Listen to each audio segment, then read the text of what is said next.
Okay, everybody, and welcome back to the Gamers Grind podcast. How's everybody doing today? Kendall, Black Eye Healthy. Gamer, Lore Bastard, Kulante, King.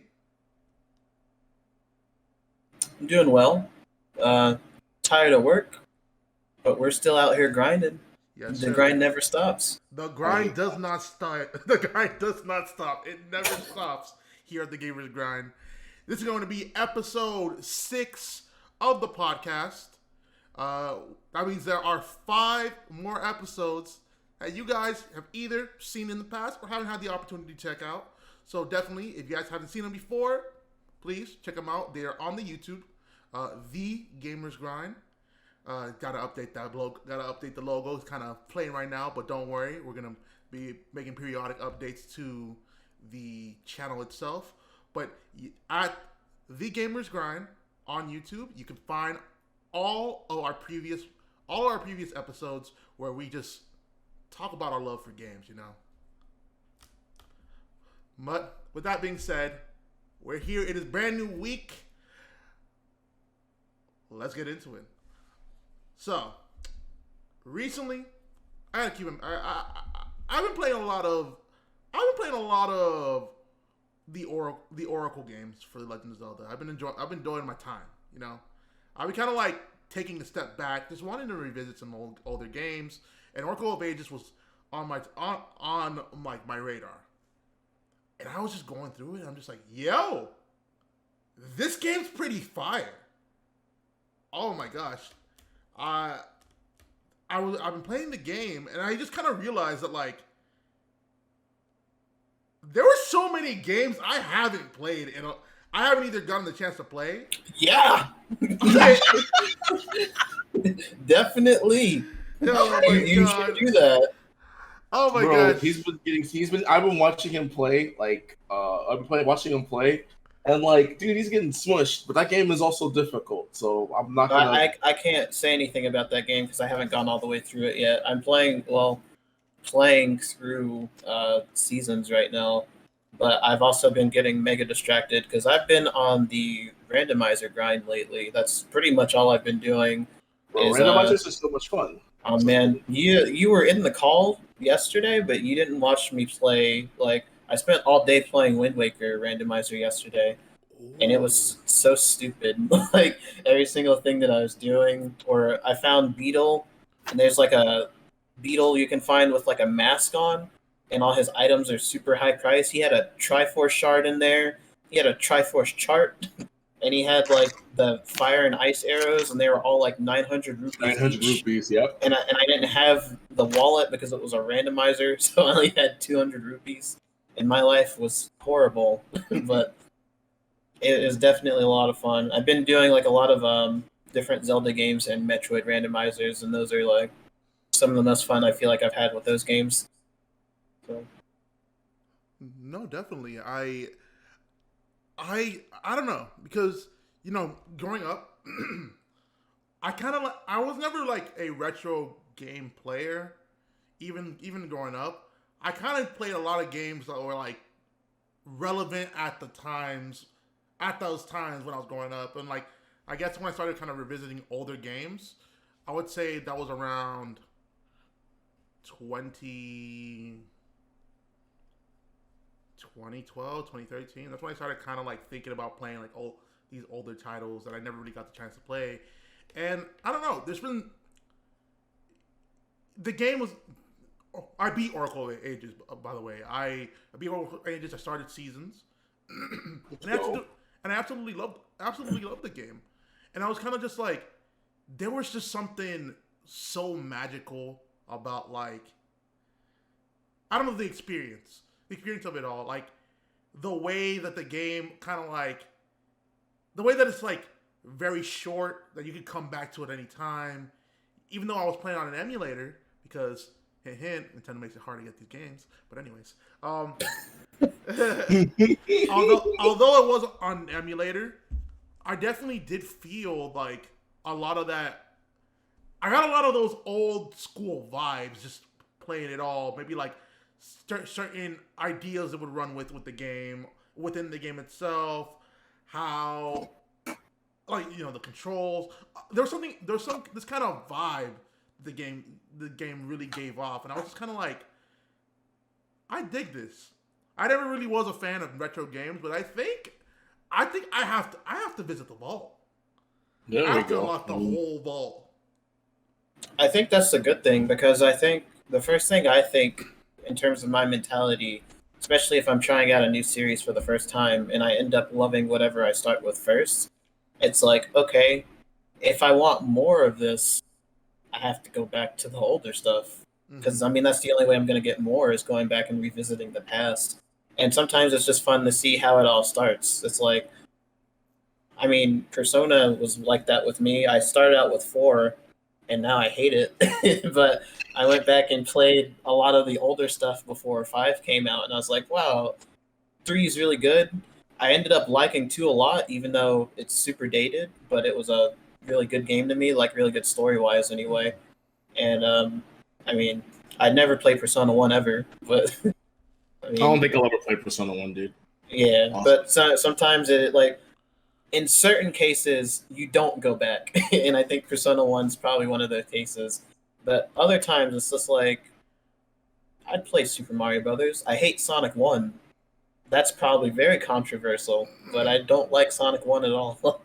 I don't think that's a controversial opinion, dude. It's probably very controversial because there's going to be one faction of people who are just like, yeah, I don't like Sonic 1. And then there's going to be people who are just like, Sonic 1's the best 2D Sonic game. Or I've even gone as far on Twitter to see people say it's better than Super Mario World. And those people don't have a brain? Do that. Don't do that. No, I mean, I don't think they have a brain. Yeah, I can't. I mean, I'm not the most knowledgeable on Sonic, but I have played Sonic 1. I have played Sonic 1, 2, and a little bit of 3. There's much better than Sonic 1. At least personally. I don't know if y'all can if the audience can agree with me or not, but yeah, I get what you mean about like Sonic 1 not being the pinnacle. Well, it's kind of like, I think there's a thing that I like to call like first game syndrome. And it's like Sonic 1 is definitely just like where you can tell the difference. Like you play Sonic 1 to Sonic 2, and Sonic 2 just feels so much better.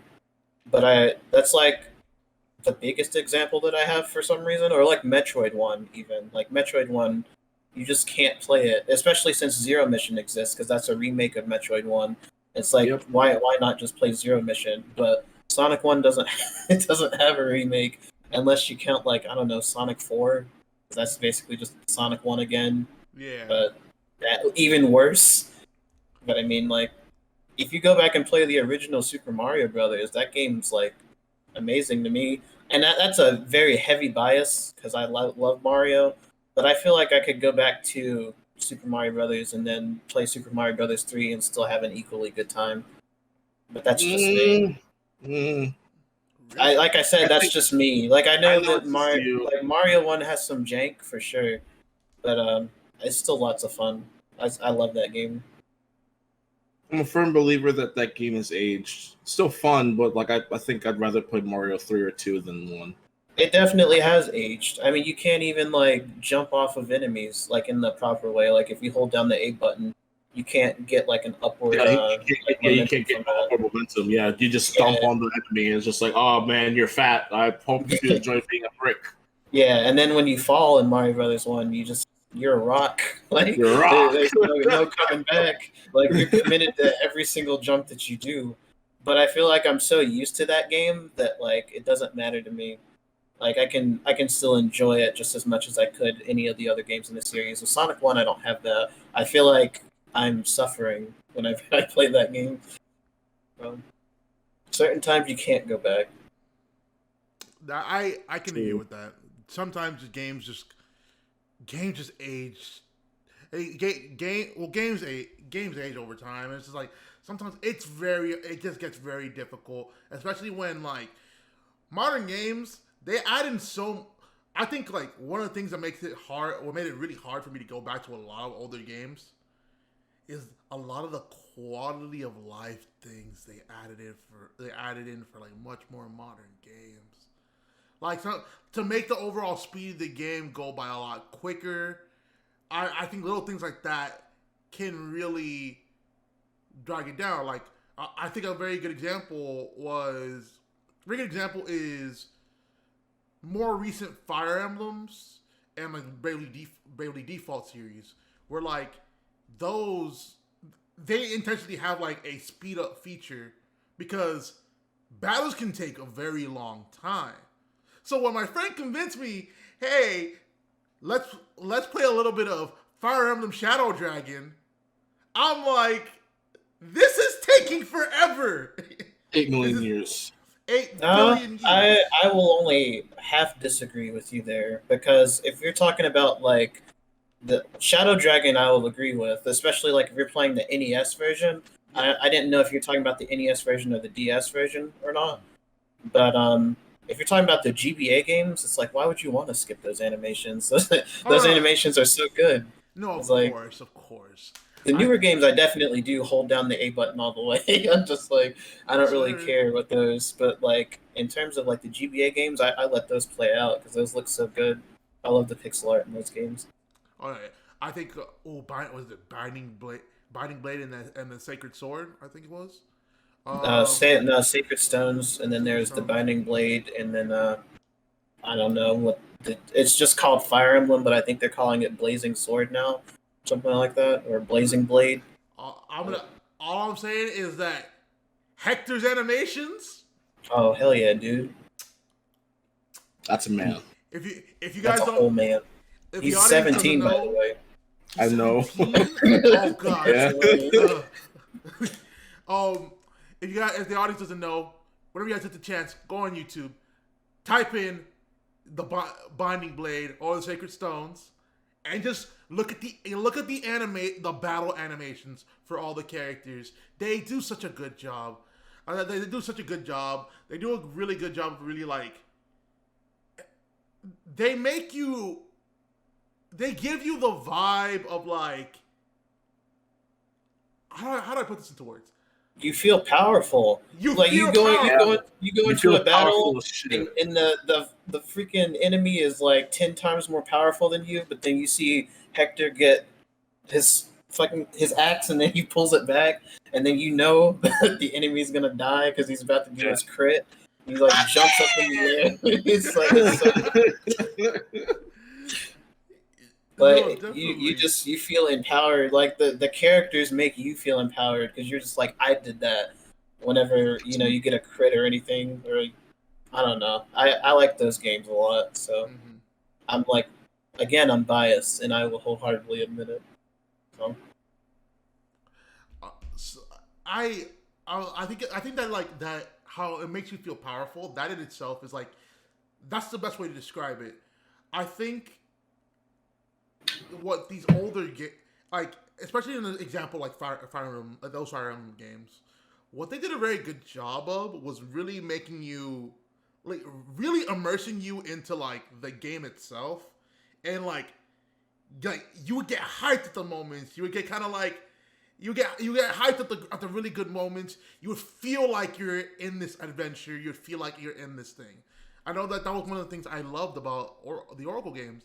Like the Oracle games is that like I would go into a dungeon. I'm like, it's time to get my dungeoning boots on, and I'm checking every corner, every wall. I'm literally this is just a handheld game that I'm supposed to be taking on the go, but this is something I feel like I'm immersing myself into it. And then I'll fight a boss.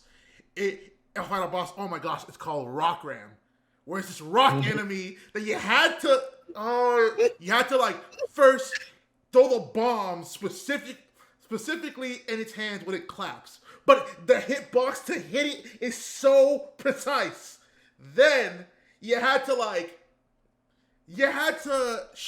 the next phase you had to shoot it with one of the items. But you either had to but until I figured out you have to ricochet the item. You could ricochet it behind walls. I thought you just had to shoot it dead on. In order to shoot it dead on, you have to be frame perfect. It will block if you're not perfect. So it's just like little things like that happen, and it made it so that it was I was Link in there in that dungeon struggling, toiling. How do I get past this demon? But when I won, it felt so good. I'm like, yes!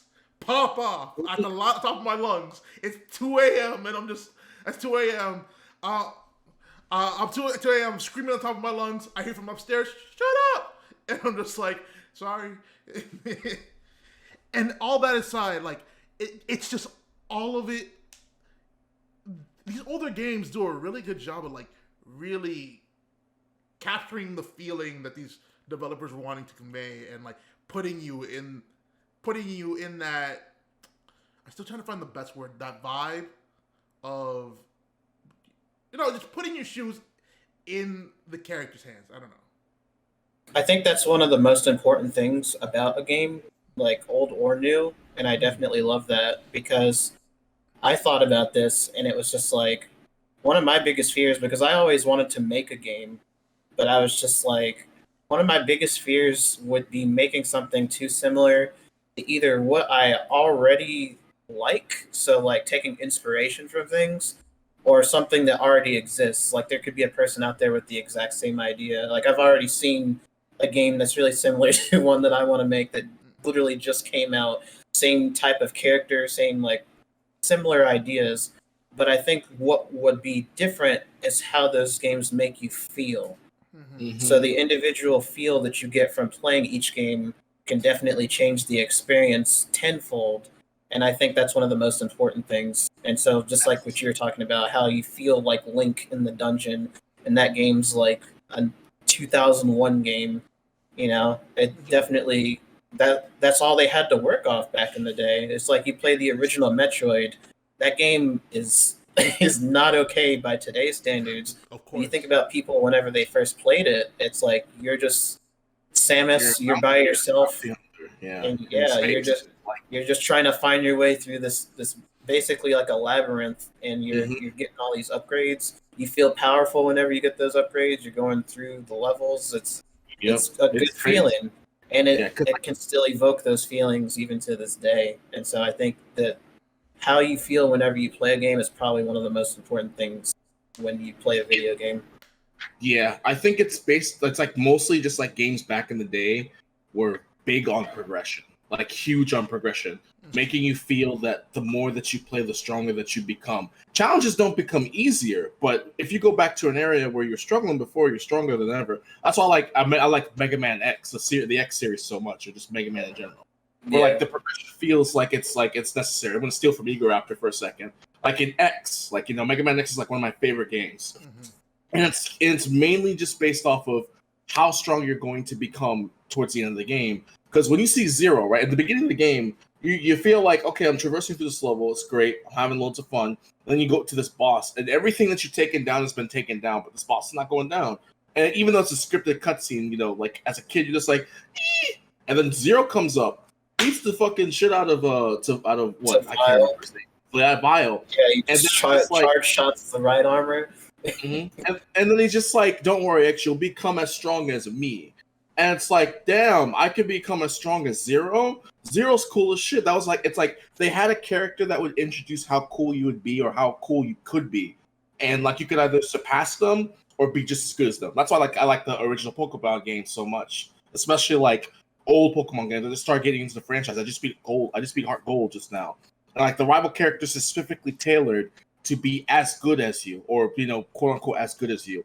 And like even though the character's like going through the adventure a lot farther than you are in the original story, there's a sense of progression. Oh, you already been through that area already. You the whole town. You have a whole badge ahead of me, and you want to challenge me.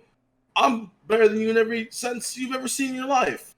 It's just like it's very big on how you're supposed to feel when you actually play these games. It's like, I'm not saying it doesn't exist anymore. No, it still does exist, but like that's all they had to go for was just visualization. Yeah, I feel like they had to rely on it more. Doing something. Yeah, make the animation feel like it's actually worth something. That's why I like Super Mario World so much. I think that game is borderline perfect because like every jump every level, everything that you do is a conscious action between you and Mario, like period.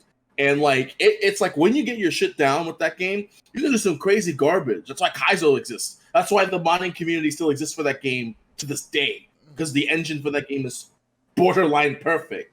I think it is. And I think if I could explain my connection with that game, because this is something, I'm not going to say it's individual to me, but it's just like everybody has their own experience with a game that they could call their own.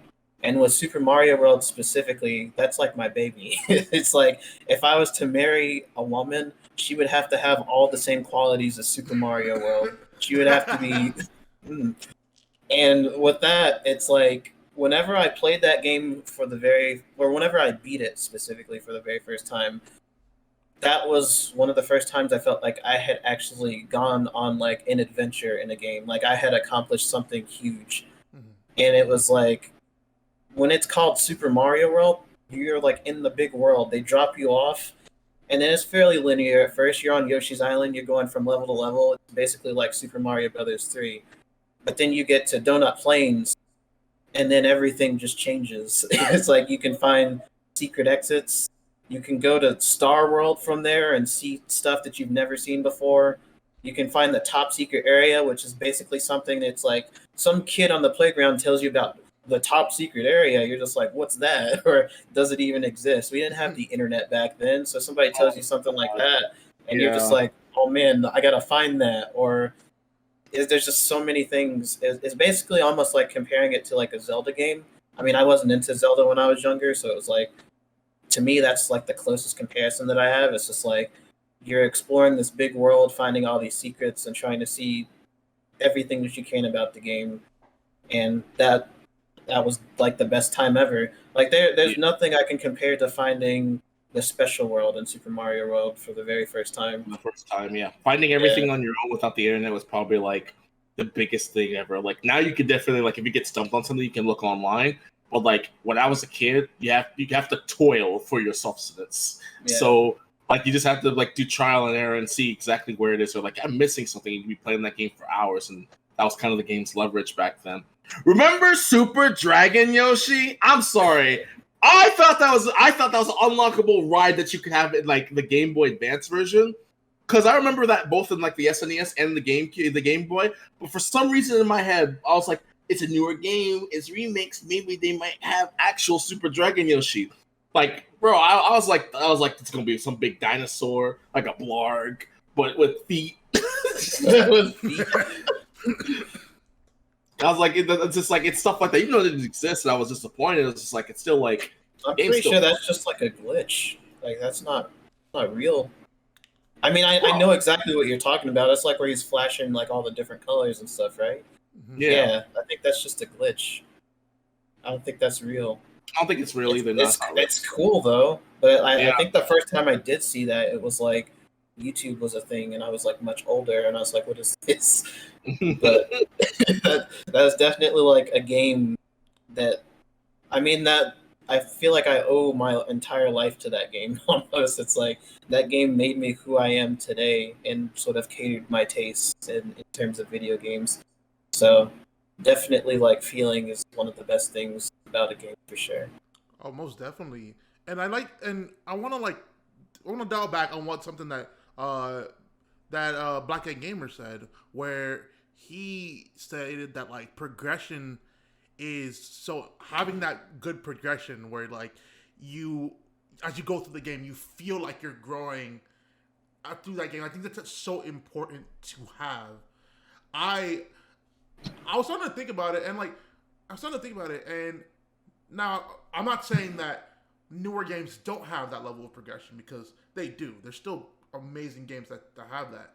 However, I feel like for more recent games, it's been a lot more about like, instead of feeling powerful over time, it's more about feeling powerful now. Like out the gate, Breath of the Wild is a very good example. You know, hold on, hear me out. Breath of the Wild is a very good example how the game starts, and you have access to everything. You know, and this is very good. And this is like very good because like this gives you access to possibilities you didn't have. Like you have access to every possibility at the beginning of the game. But it does lose a little bit of that like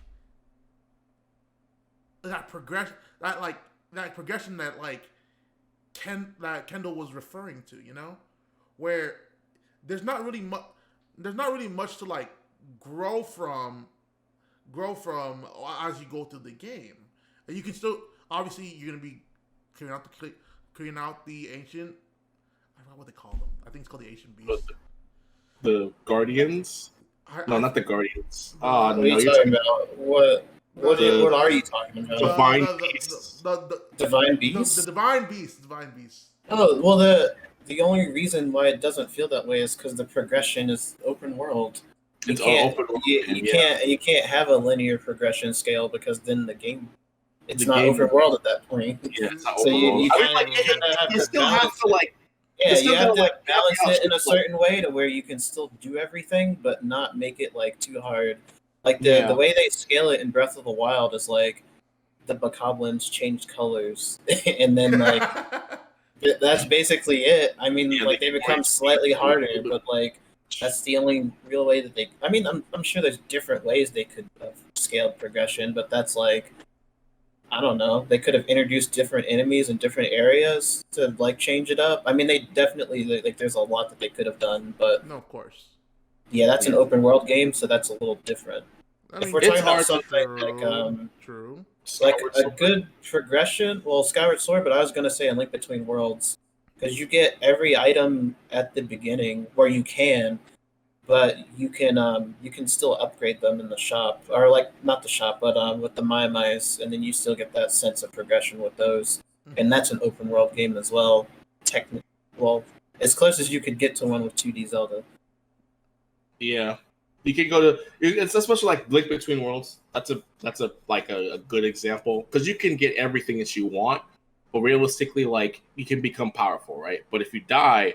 You lose everything. That bird's gonna come and eat all your items, and like that's fine and all that stuff like that. But like, if you master your controls and stuff like that, and you level it up, and then you buy and you own these items, then it's a great sense of progression. Like in Breath of the Wild,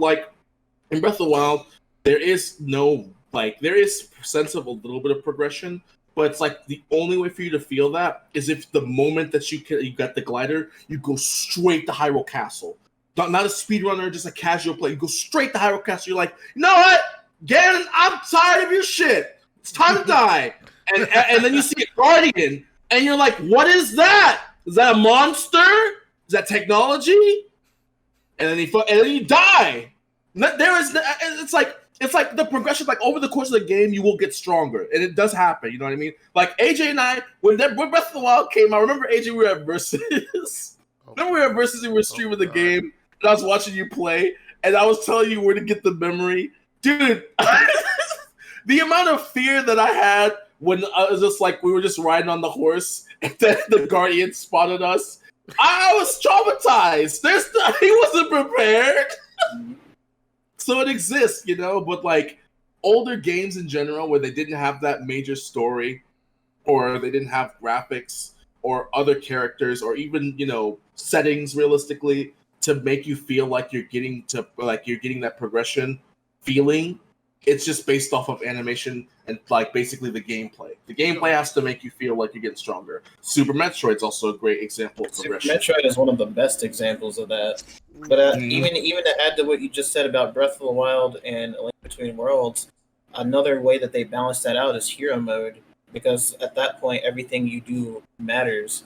Especially in A Link Between Worlds, because you start out with 3 hearts and you get hit by anything, you just die. They all do double damage. That's right. Yeah. And so it's like, if you lose, it's like you said, you lose all your items because they're only rented.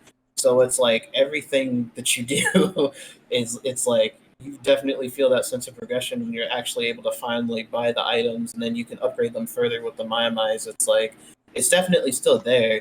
Maybe not so much in Breath of the Wild. I'm not sure how hero mode changes that game because I've never tried it. But definitely in A Link Between Worlds for sure. But like even Super Metroid, like that's masterclass example of just like that kind of thing happening for sure. No, definitely. And I think the last thing that's also super important.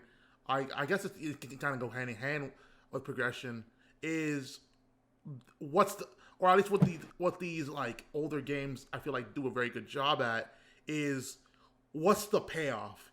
You go through the game, you struggle, you do your thing, and then you make it to the end of the game. And I will tell you something. Something that bothers the hell out of me are games that have terrible final bosses.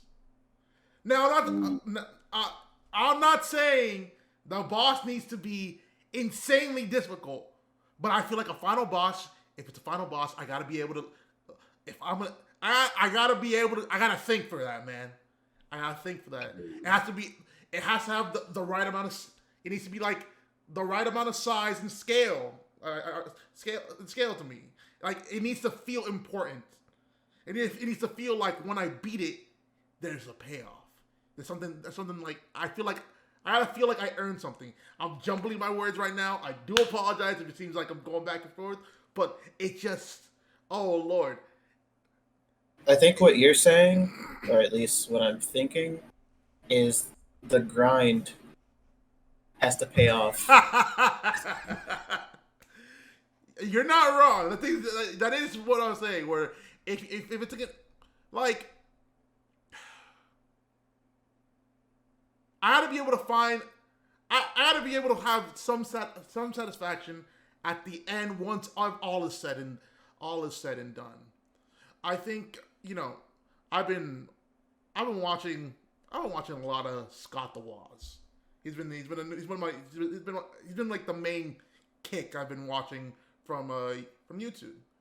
And I remember he was talking about Sonic 3, talking about how like Sonic 3 and Knuckles, excuse me, that's a different video. And he was Sonic 3 and Knuckles, and he's just like, where like with the original Sonic 3, because it was supposed to be like the part 1 of Sonic 3, and Sonic and Knuckles was supposed to be part 2, essentially. The first Sonic 3 felt like there was no payoff, It was a very good game, and did so many crazy things, and then it just kind of ended, But then, the end of Sonic 3 and Knuckles, once you get like, I believe you get the Chaos Emeralds and stuff like that, you play as Super Sonic, you fight Big Eggman Robot in space. And, like, as a little kid, you're watching that and you're just like, oh, it's amazing. I'll throw another Sonic game. I'll throw another Sonic game because this is one I remember vividly. Sonic Adventure 2. Sonic Adventure 2. I love that game. That game is so near and dear to my heart. That game is so great. You finish Hero Story, you're just like, damn, yeah, Sonic. Then you finish Team Dark, and it's like, you guys are kind of mean, but I'm here for you, Shadow. And then you get the final story, and you're fighting a huge lizard in space. A Super Sonic, Super Shadow, and you know what? If like the fight itself, it's not. It sucks. It's not a hey stop. It sucks. It's not a different. And you want to know what? You remember when I was talking about everybody having a different experience? I never beat the Bio-Lizard when I was younger. And you want to know why? And I get called dumb every single time I say this, but the Bio-Lizard defies all logic on the final hit. Because you fly into the air and Shadow's just flipping around. And then I'm just like, okay, what am I supposed to do? Because all the little pink energy balls are flying at you, and all you can do is dodge. It's not like you can jump when you're in that state. You can't do it at any other point in the game. But apparently you just have to get really close to the thing, and then suddenly you can just jump and homing attack the weak spot. How was I supposed to know it? Like, honestly, I don't know how old I was. That I could do that. That segment of the game was only stupidest thing. It's stupid. That defying gravity garbage was only set for Tails in one level where and you can crazy. You can shoot and stuff. It was in Radical Engine where Tails is like shooting and he's flipping upside down, going across the void, basically. Yeah, I remember Which is that. Yeah, in space, and I know what Yeah. you're talking about. Yeah, but that's the only instance in the game where, like, yeah, Knuckles and Rouge also go through that state when they're going up the wind, but they can jump out of it, though. But I don't Know think that, Sonic right? and Shadow can. Or Sonic at and least, Shadow at can. least what I know, like, Yeah. that's just like my brain. That was just the logic I was going based I off think of. it's And like that, out of a perfect game, like that's a perfect example. Out of the perfect game, like the ending, the final last two bosses, the pay way to get into the Bio Lizard. I'm not gonna lie, it's pretty unique and I like it a lot. Great, especially Great. like the final cutscene before that, where he just comes out with the fake emerald. He's like, "You've become a big time villain, Doctor," and he's walking all smugly. He's It's like that's some great stuff. But then you get to That's the great. final bosses, and then it's just like, I mean, the moment before that, where Shadow's just like, "I'll take care of this," and he pushes Knuckles and Sonic out of the way, and then you're like, "Oh man, Shadow's here. He's gonna fight the Bio Lizard," and then the fight sucks. I mean, I think the fight is okay until the very last second. Okay, yeah, it's good until the very end. I will admit that. But okay. and then the actual like final hazard fight is not good either. I've only did it once, but it's not good. It's Okay, only annoying. Hold on. Don't get me wrong. Maybe the fight felt annoying, but young Chaco sitting there on a Saturday afternoon, trying to struggling to beat this game, had pure adrenaline rushing. See, you're flying in space. You're fighting this big being. It's a planet, bro. It looks like a planet, bro. It looks like a freaking planet. You're fighting in space. You used to be on the ground, but now you're flying.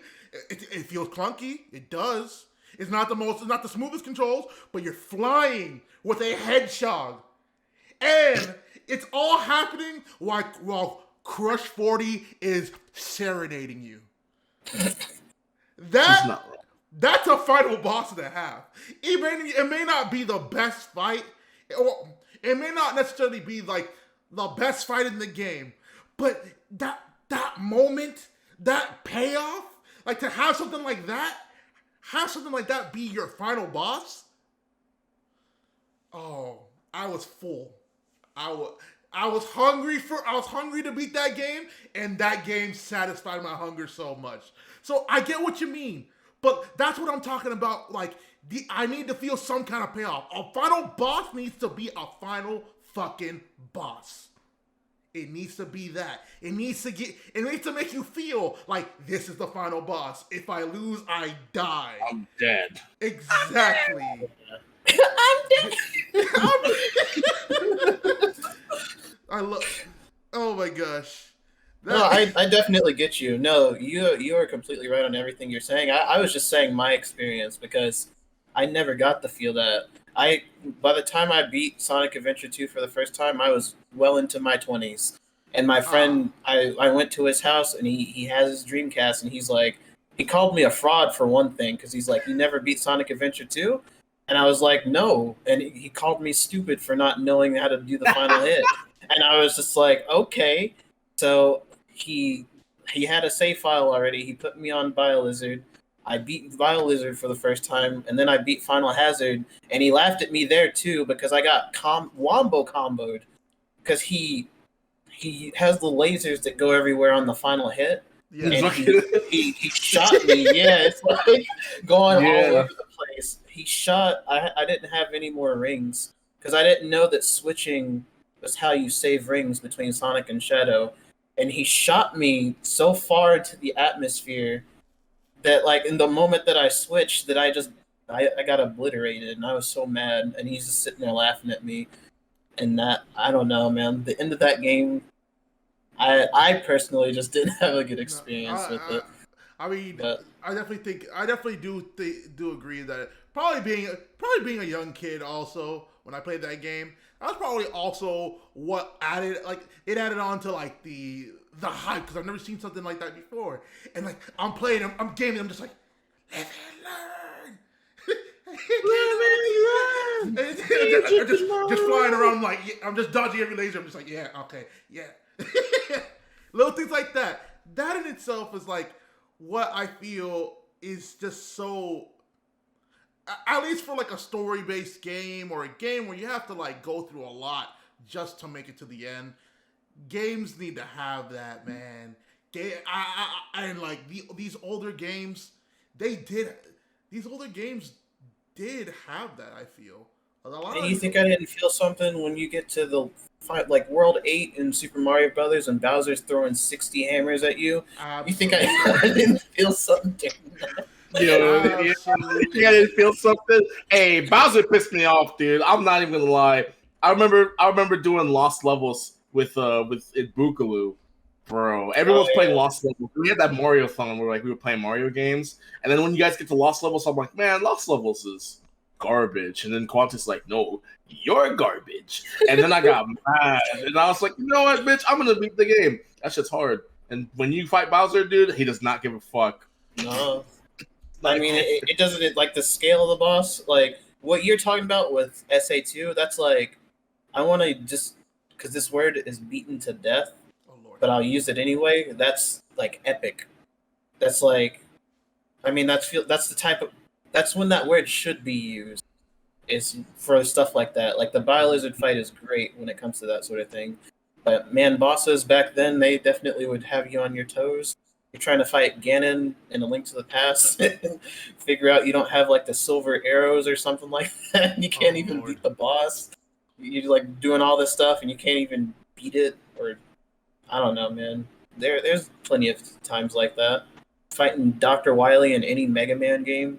yes sir. Or fighting he's Sigma, pissed. fighting Sigma in any of like the X or ZX games, like that. He's not in ZX, but in X. You're right. You're right. He wasn't in ZX. Yeah. But, In X, I never really felt like Sigma was hard, even when I was young. it was in one of the later, usually in one of the later X games. That's why like he kind of just like stopped. Like, oh, I'm just gonna stop fighting you. I'm gonna be bigger. I'm gonna be bigger. I guess, like, I feel like if you just use your weaknesses on Sigma, he just kind of dies immediately. Like, That's if you know it. well, yeah, that's if you know it. But I mean, if you're a kid and you play that, you're like, you have all the time in the world. It feels like you're gonna be sitting there for hours trying to grind out whatever it is. So it's like you'll figure it out eventually, and then I guess it's that payoff. It's like when you finally figure it out, then it's like that'd be easy. But I guess getting to that point is what he's talking about. Most definitely. Well, that was a pretty interesting topic. I like hearing that about the whole progression thing and discussing. I do like talking about final bosses of epic proportions and such, and it's always a good time. But I do want to switch it up just a little. I do want to switch it up a little bit. Now, Kawante, you came to me with a topic. You came to me with a topic that I didn't expect. If you guys don't know, me and Black Guy Gamer, we come from the Smash scene. We play this game. It's my favorite bad game. It's my favorite bad game. I love Smash. So does Black Guy Gamer. And Lore Master, he came up to us and he asked me a very interesting question that I've never really thought of, because usually when I think of characters, like them making changes to characters, I'm usually thinking of like from a balance perspective, you know, talking about what can make a character better as a fighting game character. But Lore Master 95 came to me and said, "Hey, forget the competitive, forget trying to beat your opponents and all that. What characters in Smash could be improved based on their source material?" And I really thought about this. I'm just like, wait a minute. Like, I've never really thought about this question, because Smash, at least Sakurai, he does a really good job of like keeping details of where these characters come from, keeping those details in the game itself.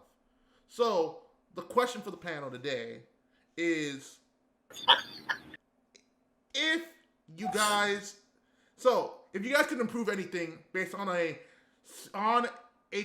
character from Smash, or it can be a character from another fighting game if it applies, how can you improve on them, how can they be approved based off of the source material? So I'll I mention go this first. first. Well, you can do that first, but I'll just bring up a point, especially since earlier you were talking about YouTubers that you were watching. But I seen a video from Relax today, and he was talking. He does a series called Know Your Moves, where he goes over all the different Yeah. moves of I'm like watching it. Smash Brothers characters. And that I'm was watching sort that of one. kind of why I got the idea to talk about it in the first place. I'm not gonna lie, but he was talking about how a lot of the original 12 basically just have moves just to basically have them because they were just needed to have them in that setting. It's like a lot of them where like Nintendo hadn't even been a household name for that long. It was like only the Nintendo 64. That was only their third console. So a lot of these characters didn't have source material to pull from. Not a lot of it anyway. Like they had it, of course, but Mario's still using moves from Super Mario 64. Samus is still using moves from Super Metroid and stuff like that. So it's like, where do we go from here if you were to change moves from these characters that have been around for but so long? And you no longer have those limitations of not having too much source material. We are Of like course. so far flung into the future. It's like, what would you add to certain characters to make them different based on their source material, or to make them more faithful to the way they play in the games? Because newer characters, like, look at the Belmonts, they can't get back to stage. Like, they can barely jump. Or Pyra is like a really good example too. They play sort of how they do in the RPGs, or at least like they have the same moves. Yes. So, who would you change, and who do you think has the most potential to change if you were to add anything to them? I feel like Black Eye Gamer has something to say. Yeah, I do. Go in. There's only realistically one character that I'm gonna talk about, and I'm never gonna. That's it. So I'm not gonna talk about Gandalf because obviously there's a crap ton of stuff that Gandalf could That's have. what I thought you were gonna say. Oh, Yeah, I was but expecting that one. but I'm gonna talk about Wario because that's the character that I play, and also it's a more of a they have no excuse to do this or not do it. So even though Wario realistically has two separate franchises, he's got the Wario Land games and then he's got the WarioWare games. And Wario is more known for being a rival to Mario during that early time period, like mid 2000s, of him being a rival to Mario, than him having, quirky WarioWare games. Mm-hmm. But they were popping off during that time period when a new system would come up and it would teach the player or teach the person about what the console can do. That's why WarioWare was like so popular. Every single new console that came out, WarioWare was one of the first games that they said, "Hey, this is what you can do with this console. You can touch, press buttons, and you can tilt the screen. You can also eat ass if you want." But the one thing that makes me mad about Wario in general, and this is designed in Smash, is that there was a game that came out on the GameCube that was from Treasure called Wario World. Yeah. And it gave Wario a crap ton of movesets in an arena fighter where Wario would have a 3-punch combo, and he would have pile driver. He would have a shoulder bash too, which is from the Wario Land games. He'd have a ground pound, and all this cool shit Wario would be able to do. He could flip in the air. He could do somersaults. He could pick the biggest character you've ever seen in your life and pile drive it into the stone. It's crazy. But in Smash and Brawl, right, when he came out, it's more so that like they made Wario like a kind of serious joke character. Where like, oh, he's stinky, he's smelly, he farts everywhere, and he's got a big mouth. He gets to eat.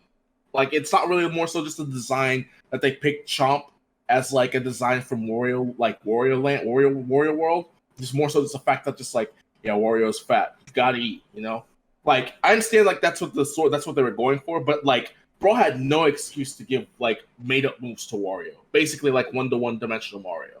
You know what I mean? I get that's where the thought process was, but no throws, no pile driver, no ground pound, no actual like, somersault move in the air. Like PM is probably the best one-to-one Wario that you could possibly get. No three-punch combo. Like PM's probably the closest thing that you'll probably get to the most traditional Wario source material.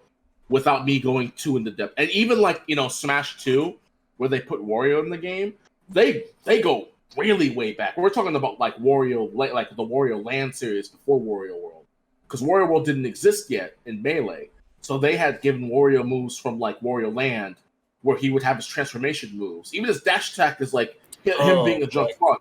Yeah, the hats from the first game. Yeah. Oh yeah, And he would squash his down tilt with like his down tilt. He would squash down like he's getting flattened by the like one of the steamroller enemies. That's what its crawling animation is. At least that's what I think that it's supposed to be in like all the games. It just looks weird because he looks like he's swimming whenever he does it. I just thought it was just weird, dude. It was just like it does look weird, but now that you mention it, yeah, it's kind of there, I guess. Yeah, because like in Brawl, right? Just gonna say this for general. In Brawl, they're pushing more towards the WarioWare kind of Wario, and that's okay. But like, they made up majority of his moves. They still could have made him operate at 30 frames per second in a 60 frames per second game. Like, you know how choppy Wario was compared to all the other characters?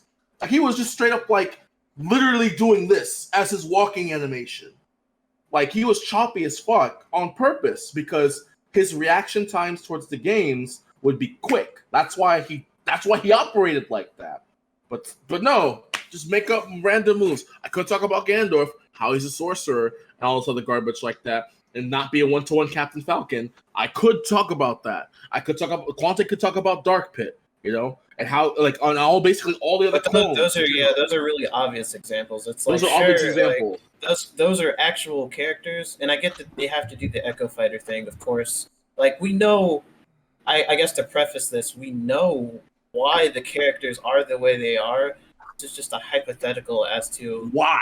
Like, yeah, what we would do. Like, let's say they make a game that's like after Ultimate, and then it's like, okay, we're starting completely fresh. We can do whatever we want. We're going to change the character. Like, we know why they don't change the characters, but it's like, if we had the opportunity to, what would we do?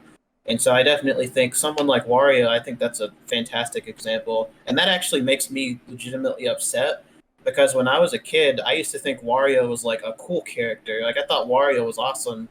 And then I see like the Smash community on Twitter talk about Wario, and they're like, man, this guy looks gross, or he's ugly, or I'm just like, yeah, and I'm just like, man, I used to think Wario was like the coolest guy. Like, when I seen him do the shoulder bash for the first time, I was like, man, I want to do that. And so it's like, legitimately, like, I used to think Wario was awesome, and now people are just like, I don't know, I just don't like the stigma that it gave him with like this funny haha Wario. Like, WarioWare is great, but I don't think that they should have chose that as his basis. His default, yeah.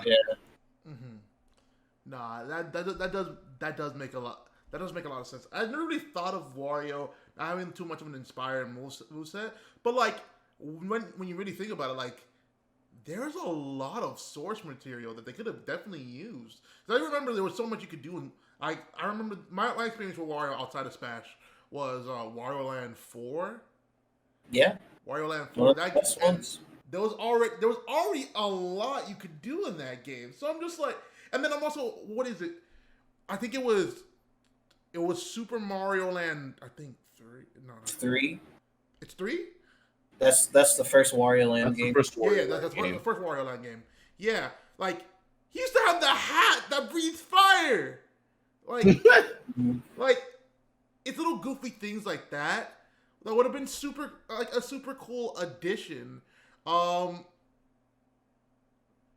Characters that I've thought about, I've always thought about Sonic. I don't really play too much of him, but I always thought Sonic they could have done so much more. Why are 2 moves? That's spin also dash. the one.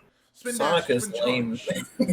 He's also super lame. Like, don't get me wrong. Yes, of course, he's supposed to be this fast thing, and he can go into a ball and stuff like that. But like, there were like, for example, I would love if a recovery option would be like the light dash. That'd be no. cool.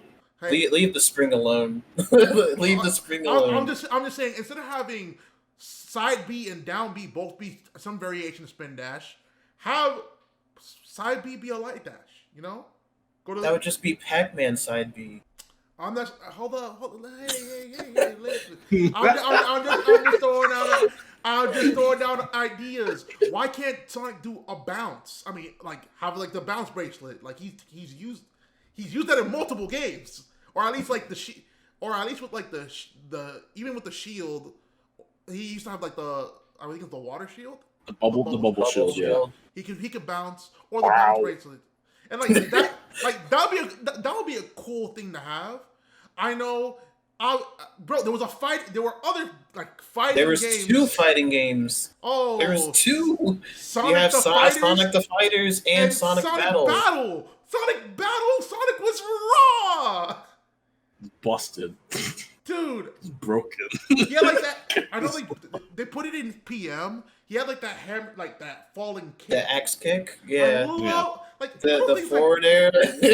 That's what I love the most about PM Sonic. You do the axe kick and then you just spike people. Yes. Yeah. I think like they did like I'm not gonna lie, they did take some source material from Sonic the Fighters. His forward smash is straight up his actual quarter circle forward move in Sonic the Fighters. And like you could say to an extent that his his forward tilt definitely is in also Sonic the Fighters. Because he does have they all have donkey cooks. Yeah, I was just saying like a lot of the characters in that game have that. Yeah. But like they definitely could have his specials in general are extremely lacking. You're absolutely right. Like having 2 spin dashes is just stupid. Like down B should be kept the same 100% and could probably level up into something else. Or if you were thinking about like a light speed dash, make it old school like Sonic Adventure, where the longer that you charge it, he'll do the ready and then he'll glow blue or some garbage like that. Yeah. Like with the ancient light or the light speed attack. Like I love the that. Sonic fan. Yes, the brain is expanding. that in itself is like a good thing. I loved that what they did with Link because they made him more like Breath of the Wild Link, and I'm just like, okay, cool. But all they really did was give him remote bomb, and I'm just like, this isn't Breath of the Wild Link. This is just Link. This is the same Link. I can just detonate the bomb when I want to, and I'm like, there are so many different little items you could use for a Link moveset, and I'm just like... They kept it relatively the same. They kept it relatively the same. You don't want to alienate the people that play the character. You don't want to alienate people who play the character, of course. But like, when we are transitioning into a new game, obviously, not right now, it's too late now. But whenever we transition to the new game, that's your opportunity to try new things. I think they did. Yeah. I think they did, but like it's kind of scary to like change a character so drastically because like Breath of the Wild Link in the game, like just remember, we had 2 years of Twilight Princess Link with the Gale Force Boomerang. You know? This is true. And since they die. When they changed the boomerang, it's like it completely changes a little bit of what Link's gameplay was in the game, where like it could bring you back. Like I feel like out of all the characters that have changed dramatically over the course of the series, I think Link is the experimental touch. True. I just feel like because it's also that they had like young Link there, where it's just like, hey, fire arrow, and like you could have done a little bit. You probably could have done a little bit more because like young Link, even though he's supposed to be he's supposed to be the Link from Majora's Mask. I feel like I don't think he is. Or I think he's it's sort of like an amalgamation because it's like he still has the Kokiri sword and shield. The only thing he really has from Majora's Mask are like the hook shot and I guess fire arrows, but that's it, as far as I can think of. Ice arrows. I just wanted to see some kind of variation between the three. I mean, Toon Link, if you're just before you go to something else, that should be the most different one. Because he's had so many different, like, wacky games. Like, you have so many different items because a majority of the games that Toon Link has appeared in, aside from Wind Waker, have been the 2D games. So you have, like, stuff from Minish Cap, like the Mole Mitts, or you could use the Skull Hammer from Wind Waker, like, really unique items. his recovery could be like the Deku Leaf. Like, there's a lot of stuff that they could have gave Toon Link in particular to make him like not another Link. But I mean, that's just another character to be added to that list, I guess. No, yeah, absolutely. Um, Other than that, I've thought of only because I'm like I love Mother 2 is one of my favorite games. I'm just like, listen, I get what you were doing with Ness, but do something a little bit different, man. Do something a little bit different. For example, none of his specials are like the specials that he. Okay, all the specials that Ness has, they're supposed to be inspired by the game. Ness does not have PK Fire or PK Thunder. He doesn't have any of those. The only one that he has is like he has PSI Magnet and Flash. He has but Magnet and Flash. Like Ness is like Lucas doesn't have any of those moves either though. I know. Like like Lucas in Mother 3 is more like he's a support. Like that's the strangest thing in an RPG. You're the main character and you're like a support and you're playing like backseat to like in this case Kumatora. But yeah, but I guess the headcanon for most people with that is that let's say Paula taught him those moves after the game ends. Of course that's like somebody's headcanon, but like it's just something to make you feel better like about the whole situation. I always kind of like thought of like, damn, what kind of character would I like in Smash if I could get another rep? If I could get another mother rep, I definitely wanted like a Kumatora or a Paula, but they'd have to go deep within their like archetypes. Because Kumatora fights. Kumatora like she be fighting, but Paula's like straight like you're just using PSI. So Kumatora's that way too. I think Duster would be a better choice. Duster, yeah. You're absolutely right. Duster would have been the ultimate thing because he's an assassin, bro. He just don't. He has all these little tools and little things like that. I would have definitely loved that. Any other characters I would improve on? It's hard to make a case for like Fox. No, you can't. Yeah, because he doesn't really get out of his R wing except in like assault. Yeah, and then you just shoot. So it's kind of with stuff like that I can forgive. Like let's say Fox, Captain Falcon, like characters that are like very limited. Like, and you can't change Captain Falcon. Like never. That's just too iconic. Yeah, you can't do that. But like Captain Falcon is actually Smash, like actually a Smash character. Yeah, like literally just a Smash from the ground up. Those characters are defined by the game. Like they needed something, and those were made up. And I think those are fine for what they are. So I would never change characters like that because they're just in vehicles half the time. No, this is but true. For my pick would be Samus. Yes, because yes, Samus, I feel like is the most character, or why did I just say that? The character with the most potential to just be really cool and have all sorts of stuff in the game, and she just doesn't have any of it. And her playstyle, I don't feel like I'm playing as Samus. I don't feel cool. Like I feel like I'm running away and shooting at you, which is like, yeah, sure, Samus does shoot. That's her thing, but it's like, if you look at more recent games now, like look at Other M. I don't care how you feel about Other M. Samus does some pretty cool stuff in that game. She like throws people. She's like jumping on top of enemies' heads and shooting them point blank in the face. Like all sorts of cool stuff. Imagine that being a command grab, getting on top of them, shooting them. Hold that. Yeah, or just any of the like newer stuff she's doing in the newer 2D games, like Samus Returns or even Metroid Dread. Like how she has the melee counter. I know you're gonna be like, "Oh, another character needs another counter," but hey, in Metroid Dread, she can move while she counters. I mean, just imagine like that being just a parry that she has. That's like a risk reward situation. I don't know. It's like give her something more to do than just like run away and shoot missiles. Like I just feel like she could be a much cooler character. Give her power bombs I know people are probably going to be like, man, you want a character to have another magic burst, but the power bombs don't need to be like that. Like the screw attack is a very powerful move in Metroid, and she has that. So like you can scale down the power bombs a bit, like give her a bit more to work with. Let her like do actual techniques that are in the game. So like she doesn't have the best recovery, but what if she could bomb jump back to stage? I mean, you could limit it for sure because that'd be too powerful, but like legit bomb jumping, like you're at the bottom of the stage and you go all the way back up. No, Give her more to work with. She feels like she has a lot of potential. She could use the boost ball from Prime, make that like her dash attack or her down tilt or something like that.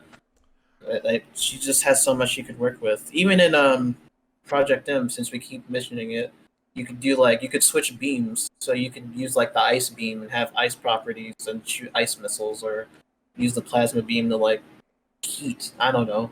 Mhm. Just feel like there's so much you could do with a character like that that's had like so many power ups in their games. And Dark Samus too, because that's just a whole boss that's like in the game that doesn't have any of the moves that you have in the boss or that you see in the boss fight.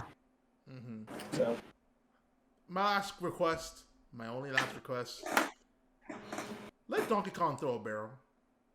Oh yeah, fuck yeah! I was gonna say Donkey Kong right after Let that. him throw a barrel. Like, come on, man! Like that's so easy.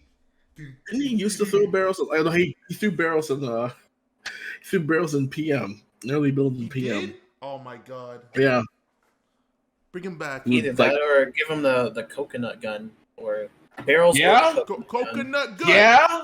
Yeah, can fire in spurts. I He hate has a you. lot of- I'm gonna shoot you and it's gonna hurt. He has stuff that he can do in like. Have you seen him beat stuff up in Donkey Kong Jungle Beat? He I can know do stuff like Jungle that. Beat. Oh, Or like in Donkey Kong 64, he has a lot of just moves that you like. I don't know, man. Donkey Kong's definitely another one of those characters, though, for sure. Man. Bowser, Bowser. Bowser. Bowser's got so much. I don't feel like that's Bowser. When I look at that character is angry, and I just want to know why he's angry like that. Because He's Bowser's pissed. Yes, sir. what happened to him? Like, what made him snap? That's I not think Bowser. I think it's the same thing with like it's the same thing with Mario. Mario's pissed.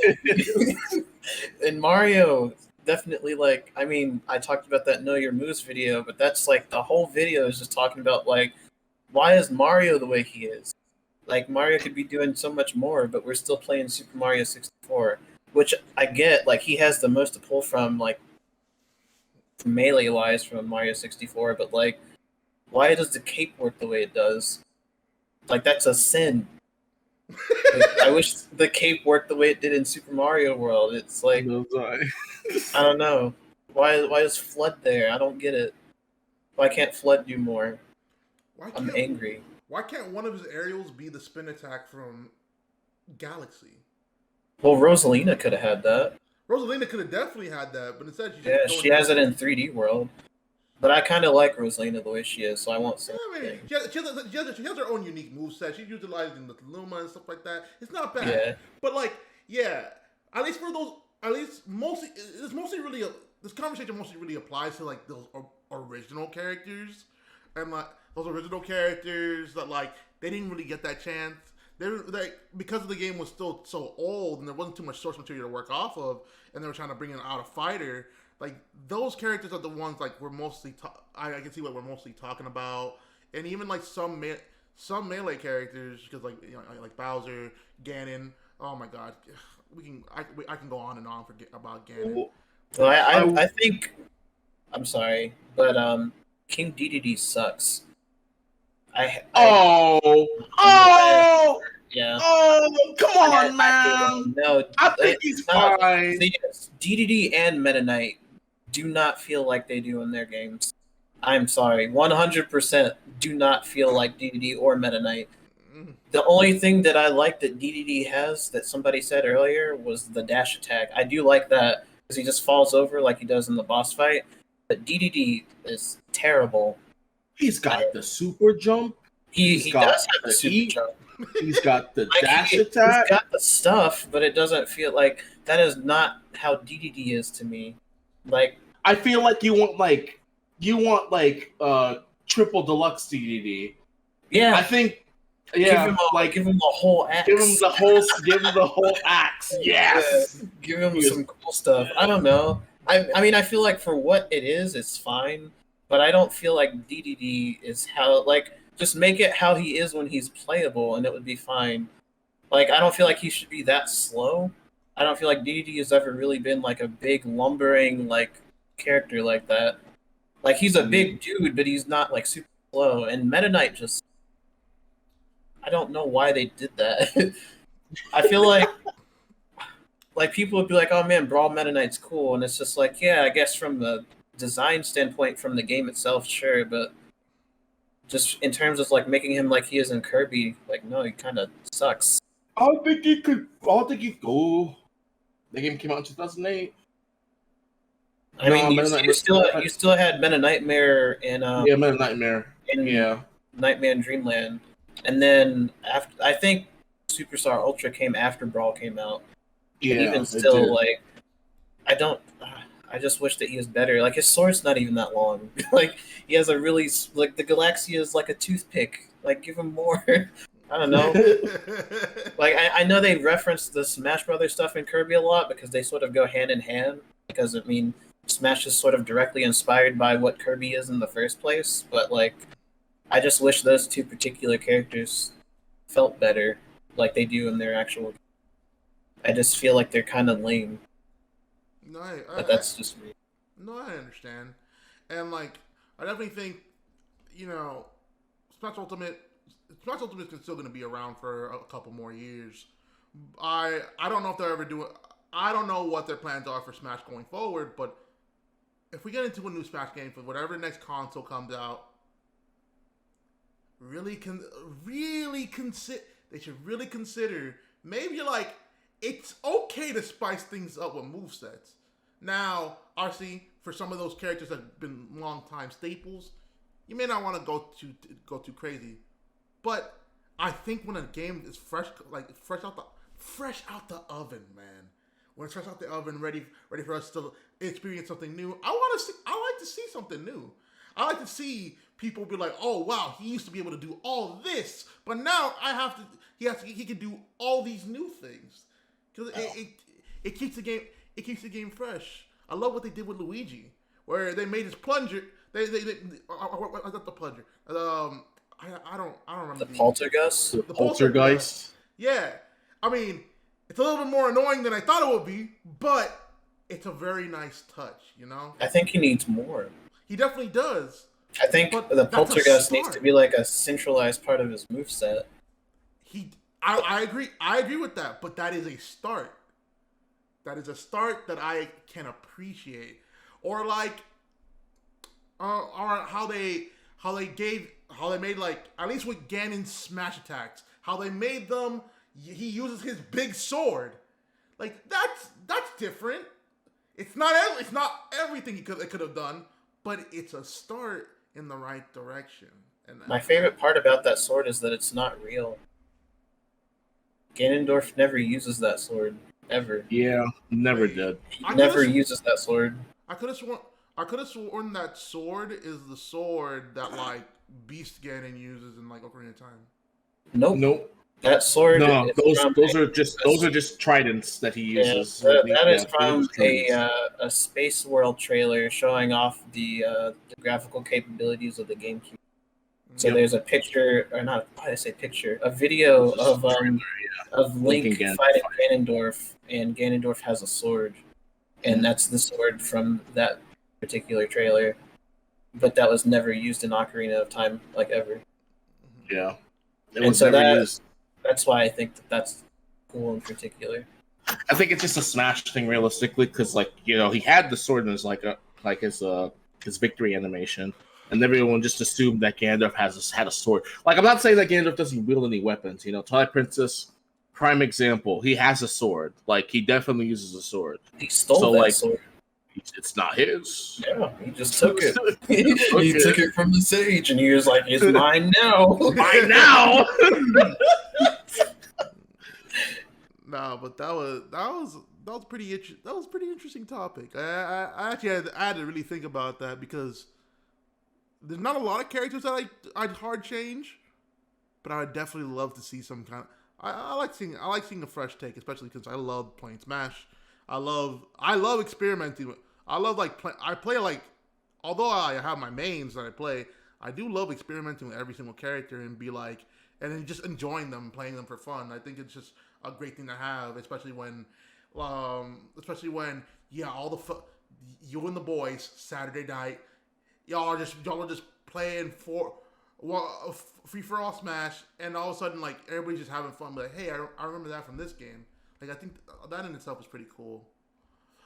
Well, but with all that said, this has been a pretty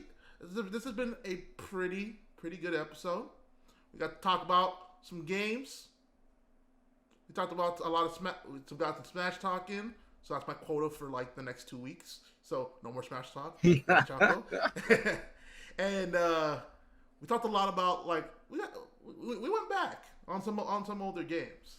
So and that was a pretty cool thing.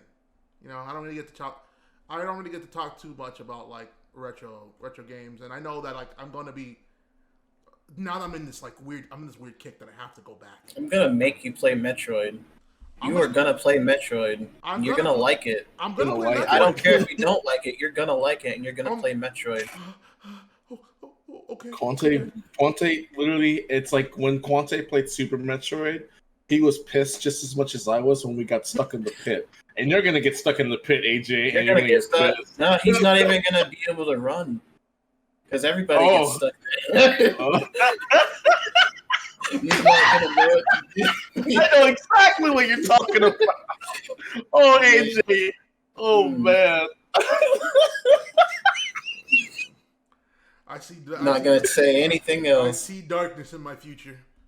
That's all I see. But in any case, thank you guys so much for watching. I really do appreciate it. Or if you guys are just listening, Spotify, Apple Music, you know. If you guys are just listening, thank you guys for listening. We do appreciate it. Black Eye Gamer, tell them where they can find you. You can find me on Twitter at Dr. Black Eye Gamer. And you can check out my YouTube channel, Dr. Black Eye Gamer. Subscribe. My channel and this one. Don't be stupid. Yes. Send that man your subs, Dr. Black Eye Gamer. Send that man some follows on Twitter at Dr. Black Eye Gamer. And how about you, Lore Master 95? Where can they find you, King? You can find me on Twitter at Lore Master 95. And subscribe to this channel because I guess in terms of content creation, this is the only thing I have right now because I don't stream. So. No, I feel that. Yes, please. If you guys really did like the channel, really did like the VOD, please throw down a like. We do appreciate it. Throw down a comment if you got anything you want to say. If you agree with us, if you disagree with us, if you said, "Hey, Choco, you're kind of dumb. You shouldn't be changing these characters." Talk to me. I want to know what you guys have to say in regards to that. Or what games did you guys enjoy? Had that progression? Talk to me about what like memorable moments, those epic final bosses. Because I love to hear about them. You know, I love learning about these new games. But all in all, if you liked it, show us a like. If you really liked it, throw us a subscribe. Everything helps us so we can bring more of this to you guys. If you want to follow me, find me on Twitter, twitter.com/ChocoTacoFGC. You can find me on Twitch, twitch.tv/ChocoTacoFGC. I haven't been streaming for the past couple of weeks because I've been working on a lot of stuff, but I'm going to be resuming normal streams Wednesdays and Saturdays. Wednesdays at 8 p.m., Saturdays at 12 p.m., noon EST. This has been the Gamers Grind Podcast, Episode 6. Thank you guys again, and we'll be seeing you guys next time. Have a good one.